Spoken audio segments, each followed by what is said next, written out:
Sít phận rồi. Mua chơi à?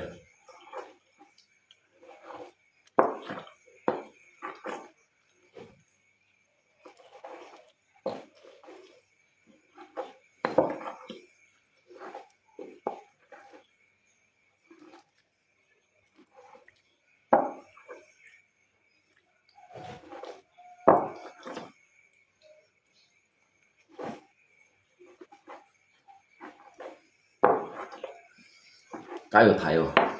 Chả phận này, tôi sẽ ăn kia. Mua chơi đi chị mẹ mày. Mẹ họ lần số dập lấy bùn bùn đeo.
Để đất Thái dân chiêu phải lặn.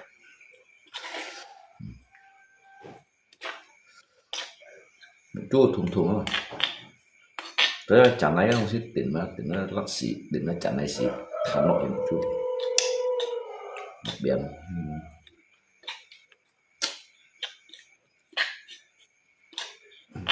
Một sân kiểu thì.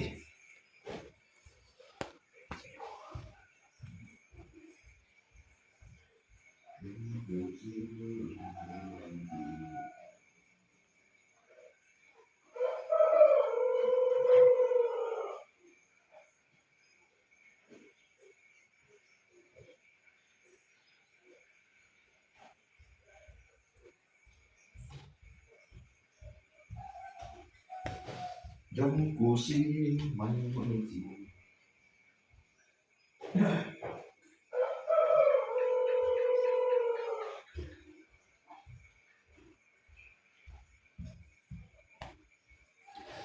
Xích hạ quay. Nhiều xích hạ quay trên bóng.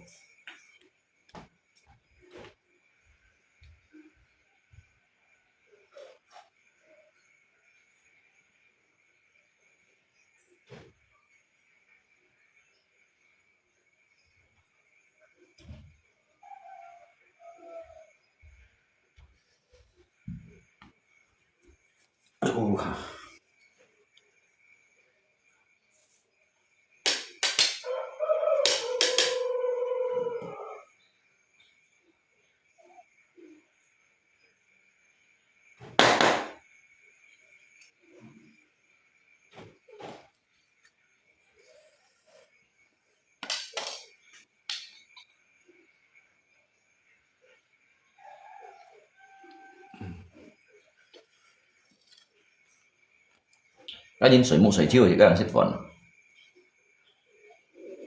Cái ở Thái ở tủ siêu kia kiểu kiểu nào.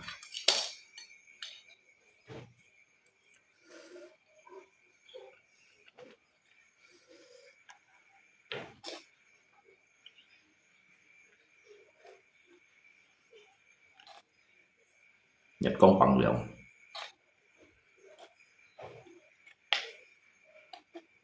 Yêu xa hạ quay.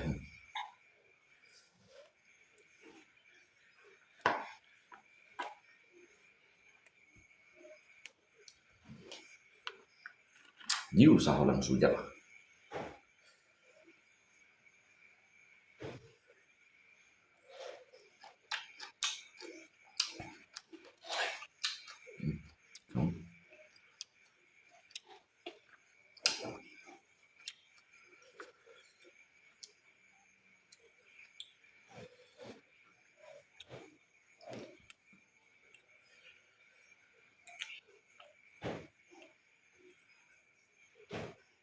ini ăn bởi shit rồi ini shit cho xin shit hạ chiều shit hạ số đây shit hạ dia vô phân shit hạ liền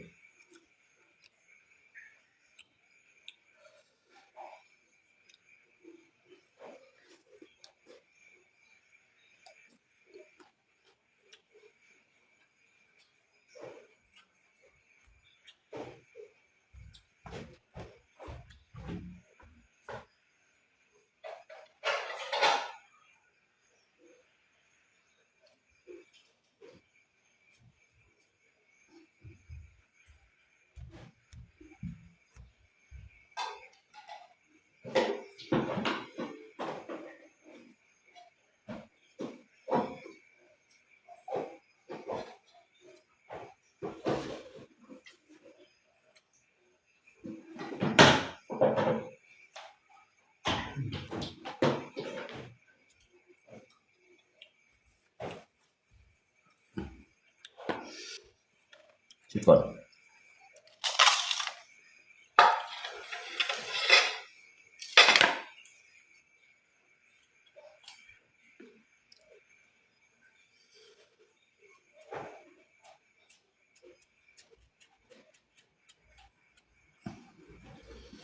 mà lên điều cao kìa ăn luôn một phút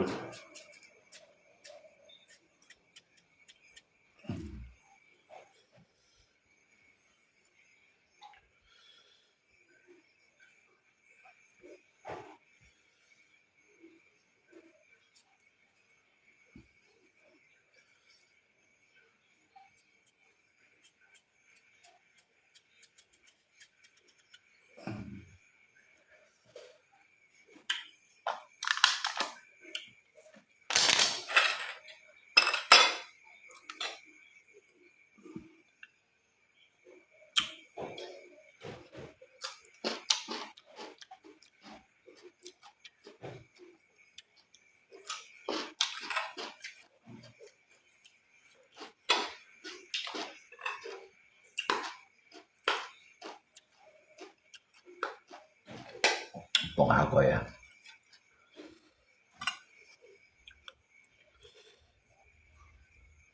shit bỏng áo quay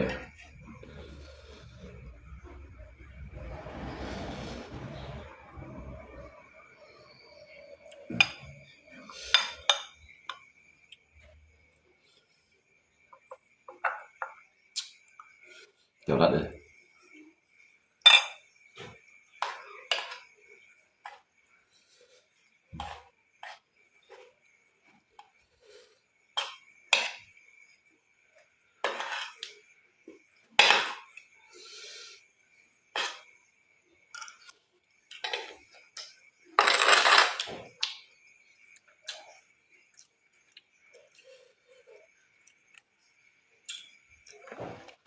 lần sujab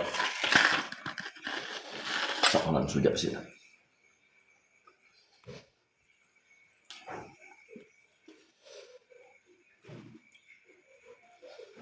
lần sujab maki koi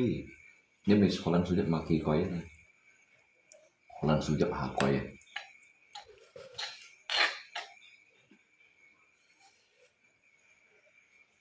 để phải thành chân lại sợ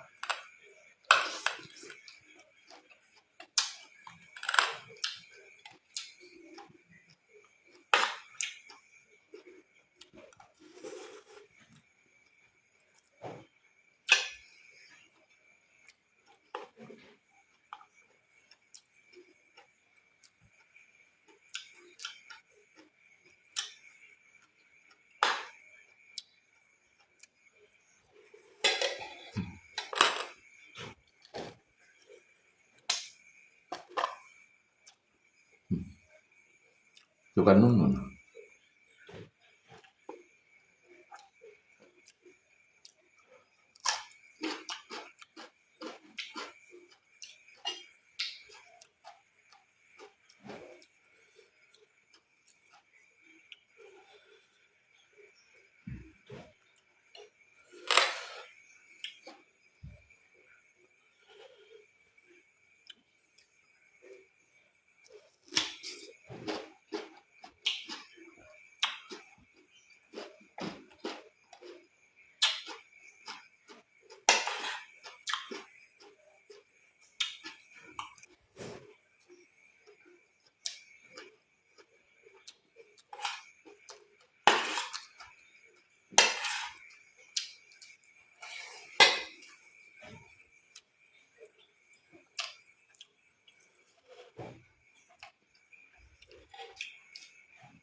Nó ngay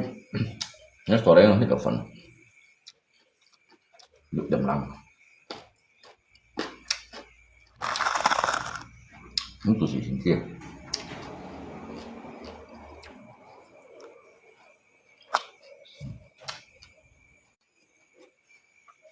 còn này thì làm bật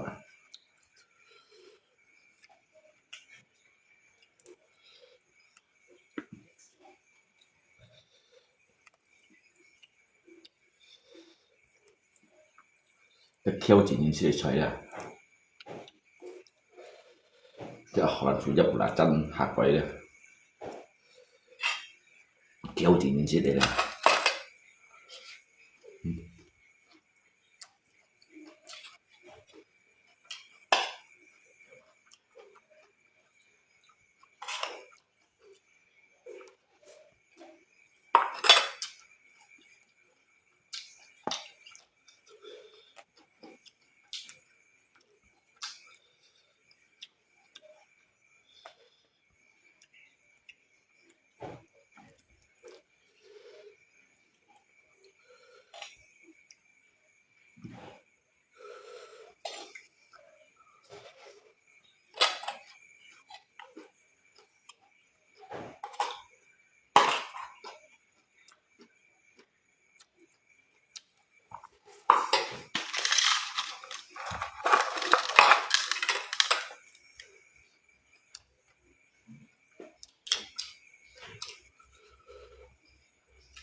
mà đi ra thấy phần nó sẽ cầu nè mặt đấy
tụi sẽ kêu mày được xí đâu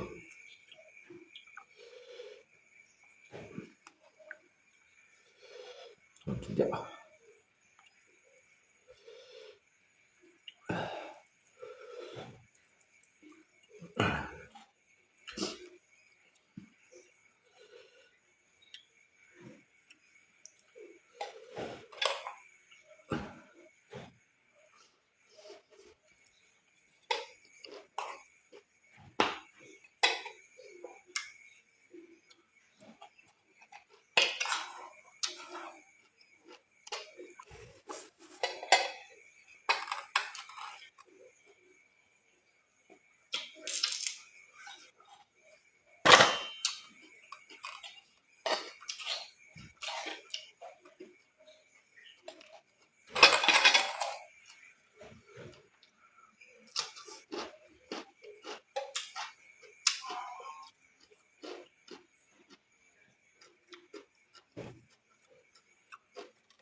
被苦了。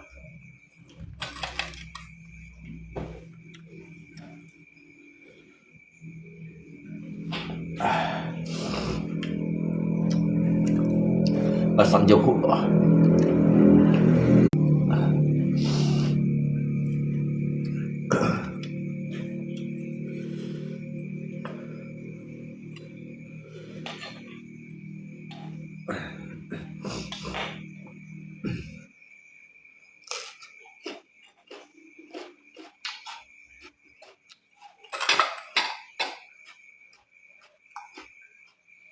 nước sân chêu à?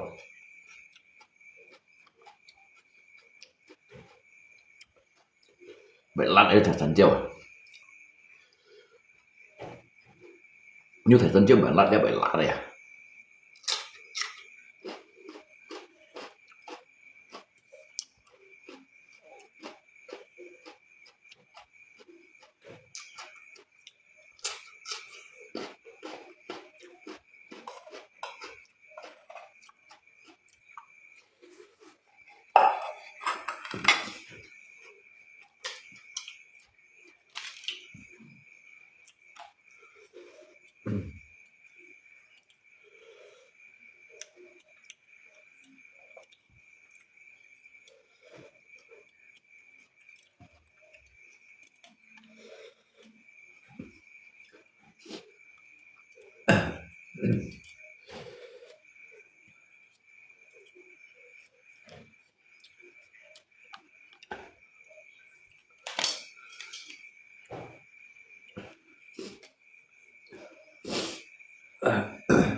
Ăn mọi người khổ đỡ.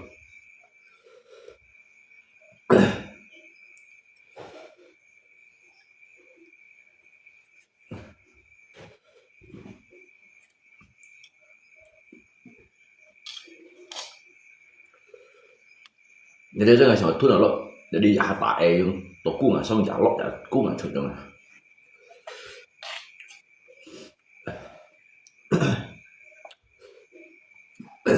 bên trên mỏ chưa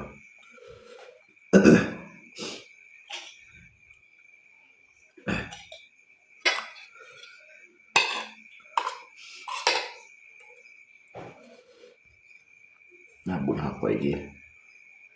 tiêu khá bún hạt quậy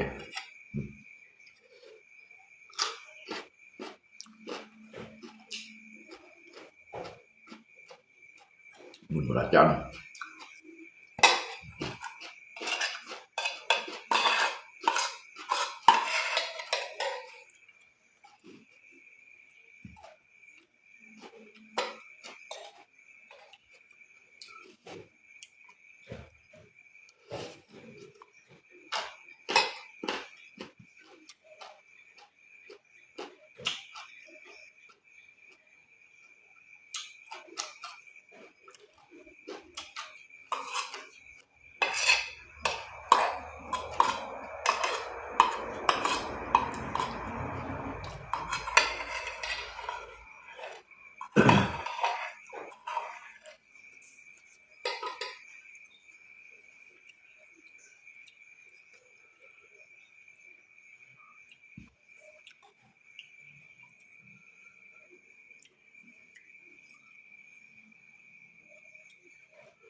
Rút ư.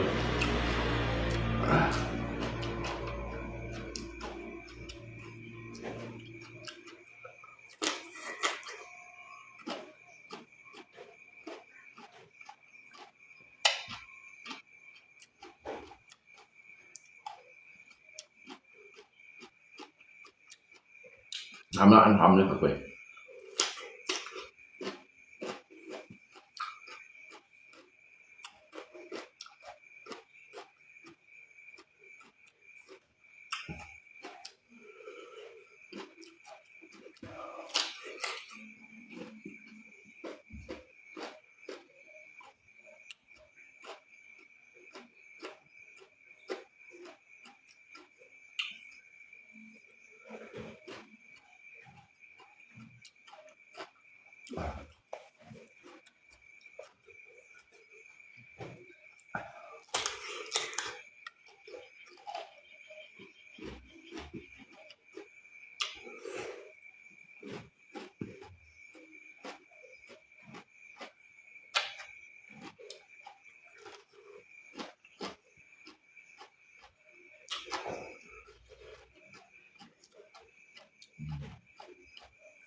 Macam cempedak.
Lắc sẽ bỏ phần một chân ở bộ. Aduh.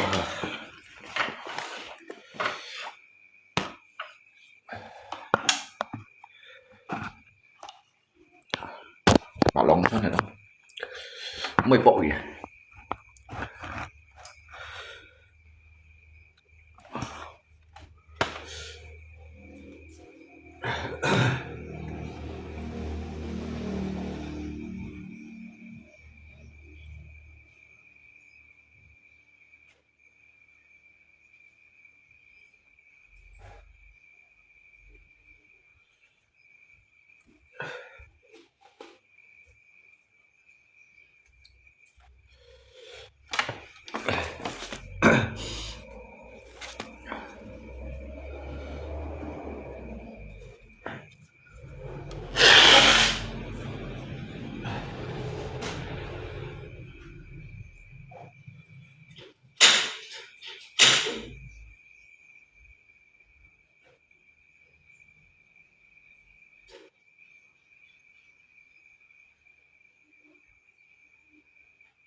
nhâm độ thiếu chân chết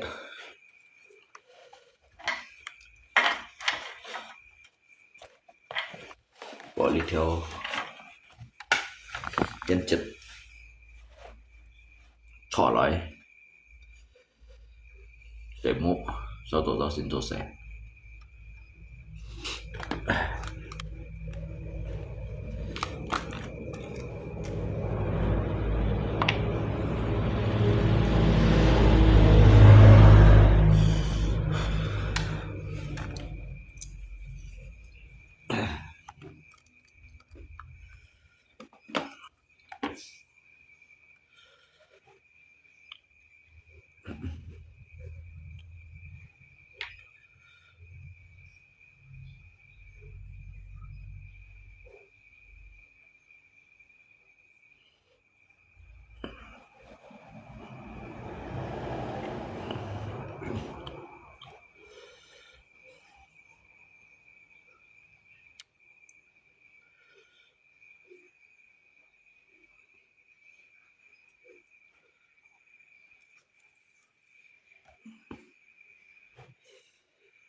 có đồng chín ngay việc của thơ rất là nó là một dập lại sắp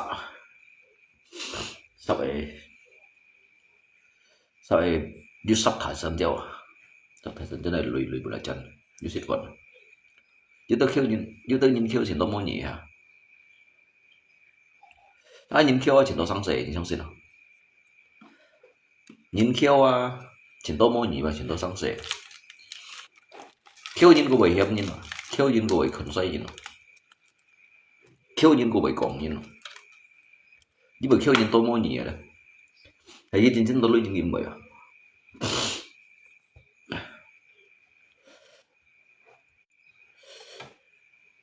cái chính trong tôi lui nhìn ra thì ta lui to tỉnh hai đời đó cái bộ máy sáng xe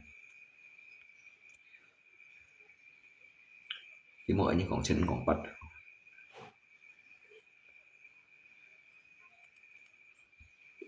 cái khiêu nhìn thấy chính tôi sáng xe cái vì sáng có một bạn nhà kiểu hàng này phải có theo không chỉ nghe tin nào hả tin còn chọn số chấp xít đâu nhưng mà nên tôi lui bù lại chân đâu nhưng mà đâu để sao mà khiêu nhìn tôi sáng xe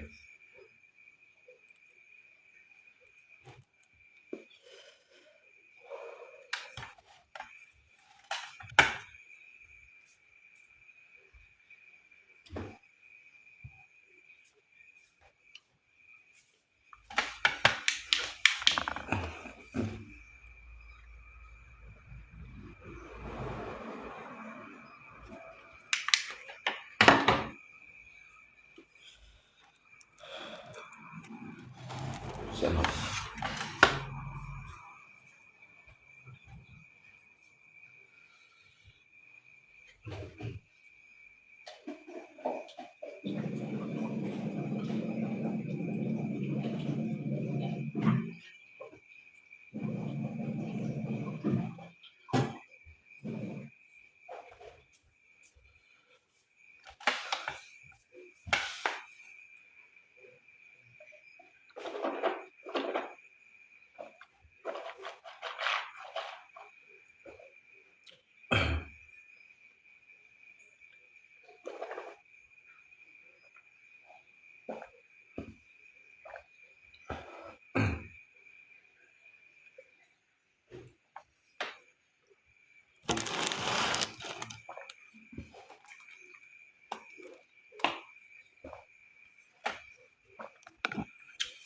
Các voi chỉ nói những bộ dân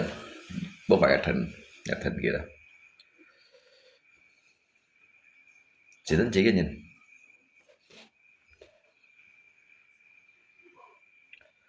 như thân ghi gió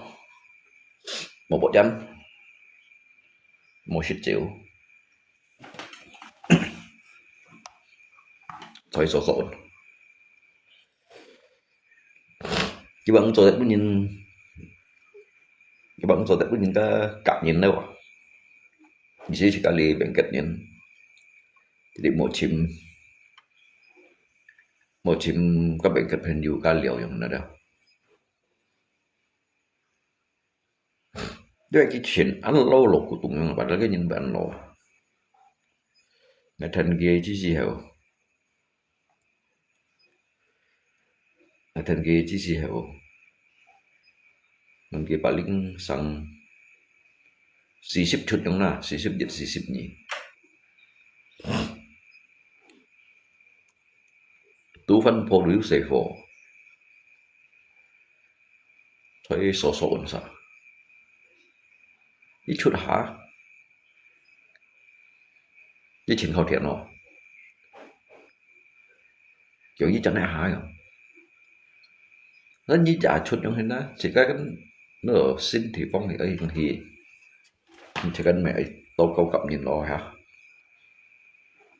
ở như vậy còn bao nhiêu một xích chịu cái chuyện nó nhìn xích chịu mới xích chịu nó rồi bộ dân má người còn phải chuyện nói những cái bộ dân dọn giống đủ mò với cácคนjuga beliau pun dari Thai contoh biasa yang ini ada người còn yang pun hình anh tổ lưu dùng là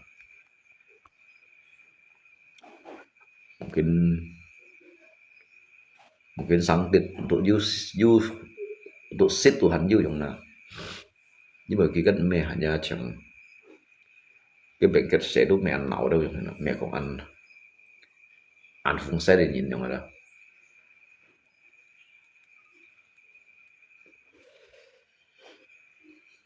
bạn kêu sẽ đã bảo chả hà lượng nhất mô sẽ yêu chìm cái sông nhìn ba cái sông nhìn ba cần đủ cuốn cái trôi lưới chết như thế nào tụi bố bộ giáp tụi bố xích chịu tụi bố phiêu tụi bố tụ cái thần nó như tiệt lưới lượng nhất mô sẽ cứ khi đủ cuốn này yếu thì như xin xăng này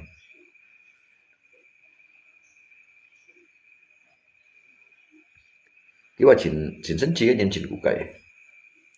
nó các kẹo trở lại cái bệnh kết tuổi kẹo trở lại bệnh kết tuổi như vậy tiếc kẹo bé sai cái bệnh khác kẹo đó kẹo chu theo cái này phẳng nhau đâu kẹo vẫn sinh chỉ sinh chu như này kẹo chẳng hạn cái hành bất kỳ con nói đó cái chiêu kiểm mặt thật sự thế gì cái nhân bảo nhá ngay con đó lâu dịch chậm thật phun lượng phát hiện hình như nào này có thật phun kan karena dijelaskan aja anak dijelaskan ini thế như cái chỗ anh với mấy con ăn bố còn bơi nhìn mấy con ăn kèm còn bơi nhìn được không thế nào cái phần bơi juga còn bơi chiêu ấy còn bơi chiêu ấy cái nhiều cái gì tiếp này trong còn thì còn bơi cái nút chìm kiểu yang còn kỳ bơi giống như này sai còn cái hà mà làm mình gu giống như nó cái bên dưới lưới cái mà làm mình gu xí kiểu một chút là nằm trọn nó trong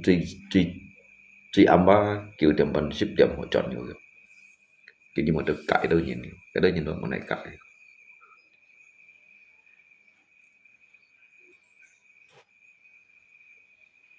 cái ngành bước nhìn các bệnh cảnh nhân trong sẽ bệnh cảnh nhân đó trong cái lý do ấy các bệnh cảnh nhân là những các bệnh cảnh nhân số liệu pen yoga trong cái phật lại trong sự đó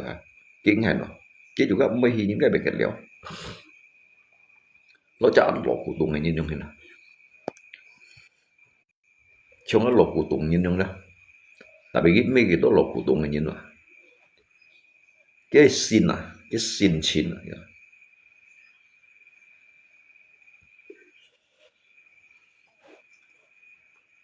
cái chỗ nhìn vào cái lô mù cù nhìn trong là mù cù nhìn không đó cái chỗ nhìn vào ăn Phật tánh à như theo lấy thị dịch chỉ mấy cổ lượng bắt thải phong này nhìn nhưng mà chắc cái tự gà sẵn cái tụi mới tự gà sẽ nhìn mới tự gà sẽ nhìn trong các bệnh cảnh nhìn cái bệnh cái đấy chỗ ông đó nhưng mà những khuôn kiểu có người cũng bay vào như kiểu có người cũng bay vào cái gì sao như còn kia em thấy đó cái gì giống như còn cái hàng thì hàng có mày đúng gì kìa có mày đúng gì à nó mỗi để sản xuất copy đó kì thì mày sản cái đó theo các cái thì các cái cũng nhìn tu cũng nhìn ngân itu mo hang chen hi lo ban hin cham ka nin ka kung ne si chen kong bai nong na ha ni si oi yo ki oi gi ba ban chen lo mo bo như ngày pun các con như trường một bất định vì bảo ai như này đó rồi với cái còn cái đó như còn cái cho theo đủ di tích cái đặc kết cái tất cả sao này không nữa di tích tụ một sai thân ghi trôi nhấn bất ghi tí đó thân ghi trôi nhấn dùng mẹ sao nhá hay cũng đi bay nhấn dùng đó cái cùng nhìn cái bên ngay đủ cái kan juga hasil cho đấy di truy sasin juga bên ngay đủ lượng lượng sa cho las yêu cha học sĩ ấy lượng sa nhìn phun chập sa nhìn này rồi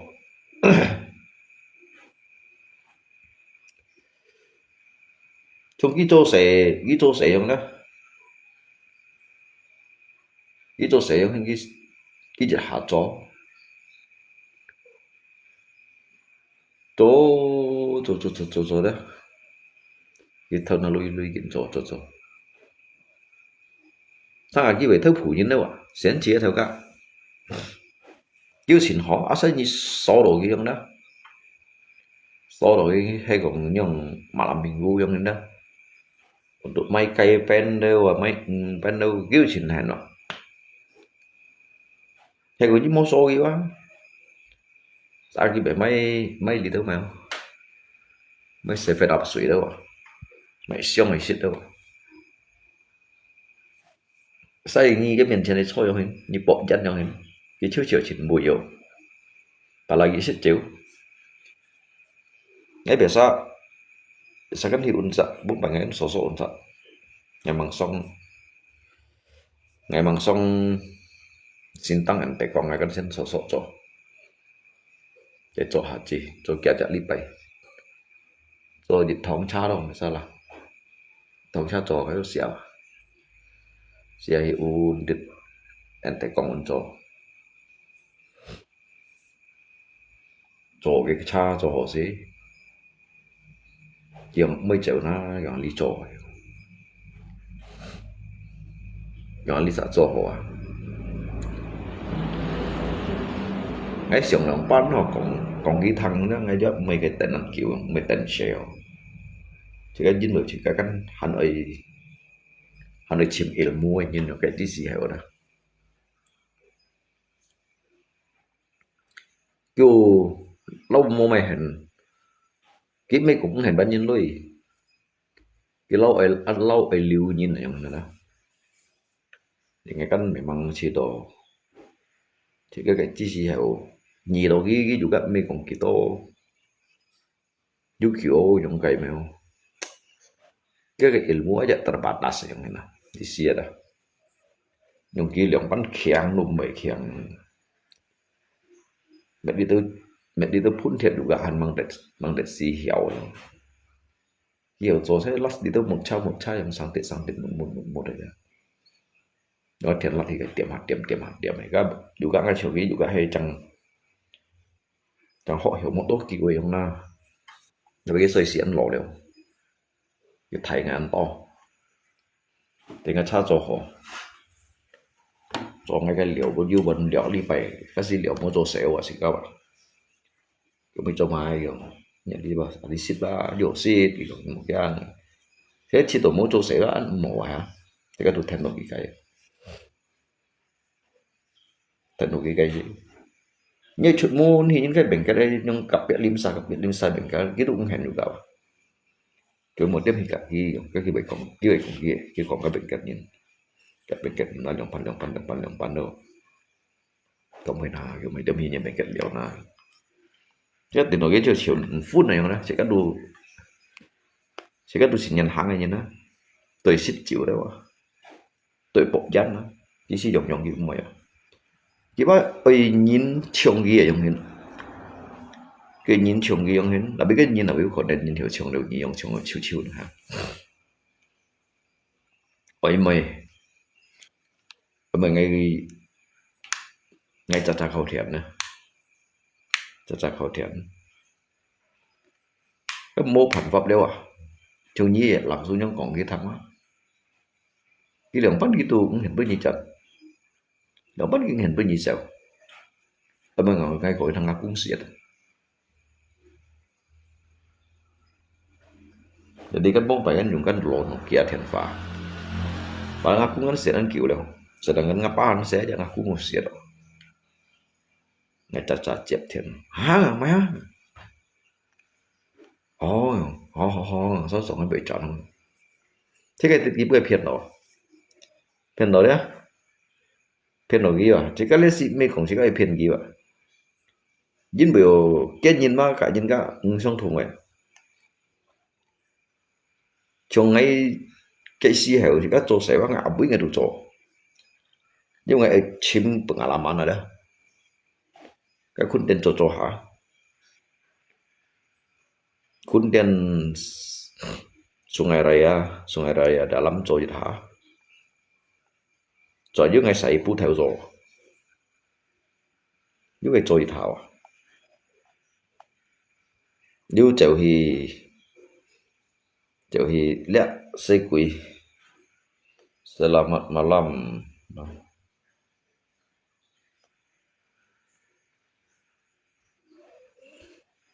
lý ni một đêm đi siêu đó lý đó như đi siêu cái dịch lượng hạ đó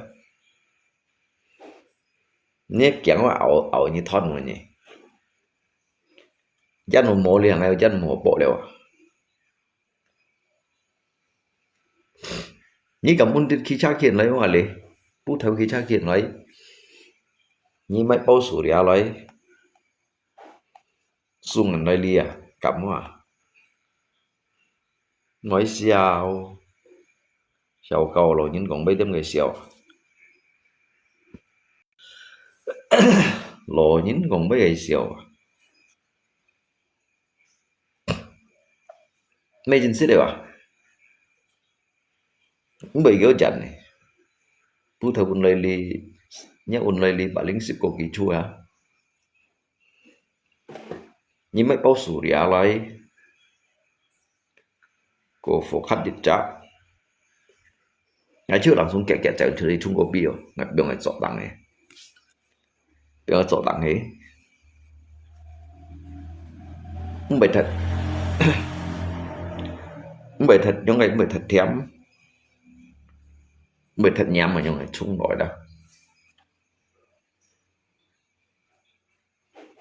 nha nha mà nha trời ngày à bao nhiêu mấy cái như hay như oi à kalau gì gì kalau chito bị mà phản đối như vậy đó chờ như khiến hàng này bố phải ngay chờ như ăn bạc thằng bố phải ngay chờ như ăn bạc thằng này nhìn đến gì gì như kalau hay cũng như oi nhưng mà bao số ra như khiến nói khiến là ngày chiêu là liên giết hạt trở đó trở về chiến thong ấy ngày phân bộ bùi水bộ sáu sáu ấy sáu sáu cuốn cuốn này đó copy vốn mới lọt đầu thật phân to để đi xị mới thật nhảm ấy đó chắc cái có theo kháng phần thống trong biasa jika xịt yang du thiam du cái thiam của du sang tiết phụ tụ yang thế này đó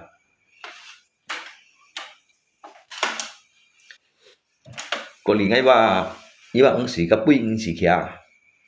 những sĩ có cặp pin những sĩ copy người bọn cái theo căng thì chỉ nhỉ phun lượng thì chỉ nhỉ đâu ở như oi đó nhưng mấy bao sủi à lại cái còn sủi à như chiều như mấy mấy sủi à hiểu leo mình còn đâu hiểu leo ai sợi mũ leo mình đi查真你查真清楚出来ngày查真này mình đi nhỉ tu mua mấy thầy tạm như này hả nhưng mua mấy thầy tạm như này là vẫn hầm như chầu như tùy chấm lấy đồ ngã lía chạy như tôi hẳn cảm mấy còn hầm như chút chầu như hi ổn định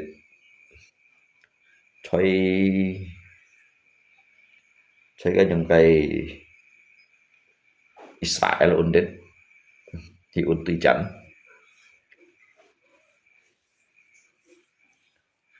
lần đầu đi sang sức ký chua chạy như tôi hẳn kém à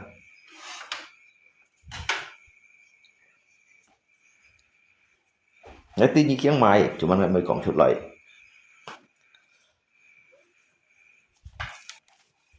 thời gian ngày phật ông kỳ tết một sở tỏ cắn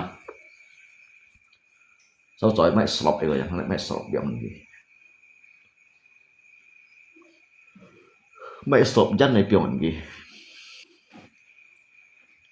Surya di slop kiểu lấy dịch bao kiểu lấy hả dịch bao lấy từ xì bản và cái dịch slop gặp cái xì bạ xăm nhung na xì bạ xăm ăn cuối một cậu mấy Surya di slop của chẳng mấy cái lô chu nhung ấy sắp ấy buồn là chăn ke jalan rumahmu itu banyak hantu ayo trắng quỷ à cái nhí tôi thầy quỷ theo thầy quỷ bọn này như này trắng quỷ cái nhiều chỗ quỷ mày như nó à hắn trắng quỷ là món cậu đó nhiều thầy cái thầy quỷ bọn mà thầy quỷ theo à tôi chỗ quỷ mày đấy à chỗ quỷ mày đâu cũng một trắng quỷ mà sao chỗ quỷ mày nhưng trắng quỷ còn cái chiếu ấy một cái nhiều cái quỷ bong quỷ theo và truy nung câu quỷ đó và nung câu quỷ là kìa tôi quỳ theo tôi quỳ bông bàn nung câu quỳ á bà chọn quỳ mày đâu mấy chẳng quỳ cả nhiều vấn đề sẽ cái siêu nhiều địa sẽ cái đó vấn đề sẽ cái siêu nhiều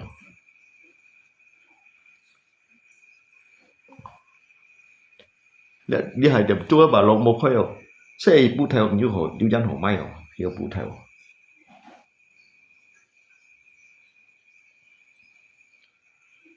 thân chịu thật sẽ ngày hàng cổ tìm nhà này thì còn thân ở sợi cho cái một gì gì anh một gì gì cho những cái muốn những cái bảo lông cho đã ngày những chuyện mày khó những cái muốn chuyện mày gì gì còn đó thì sau số dân đi bảo lông tuổi sợi không nó cho chuyện mò tại những cái mày còn mấy anh mày còn chọn nhận to lui rồi mình ta mày chọn chỉ cái lui bao chọn ăn to rồi mình cái bao dân chỉ phải chọn như 2000 tuần hồ này hả chúng ta nhìn chỉ chỉ đi liền nhìn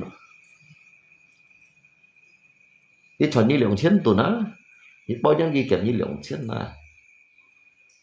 còn cô kiểm như bốc千như chọn 1000 à sự kiện như bao dân cái chọn động 1000 tuần ngay cầm còn đâu 1000 như vậy thế sẽ cái trâu y hồng á sẽ trâu y hồng á các cái bạn tiêu kiểu yang hiểu sợi mũ đâu đều yang là đâu ngày bác sinh sống thì ngày chỉ ca sinh rồi ngày mua sống mày à ngày enggak berani tangkap hantu untuk jual karena hantu itu ketahui ngày alung kau pun quỷ đồ xéo kan jadi những cái xét xưởng thì ngay xịt cao à trong bị phong của ngay xịt cao trong khơi bả lòng nhưng mà xịt cao trong xịt khơi đều bả lòng này nhìn ha khơi đã xe bả lòng chỉ cho một mày đi lượng sang pan sang những cái sang lượng xăm kê lô mì sang pan kê lô cung chỉ theo vậy đó vậy thì cả sẽ khơi đều trong đó jadi sáng là sẽ có chỉ đồ ăn mồi hay là tụi mình sẽ ăn cầm còn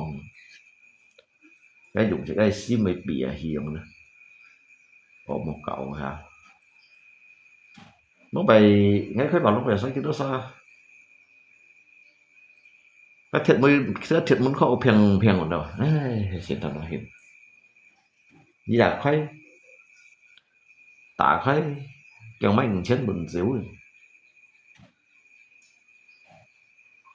thế chứ còn phết giọng này nhưng mà may chốt đeo thì mình có chỉ cái gì mày còn cái này hả đã xong tôi chỉ có bốn trời mình là lo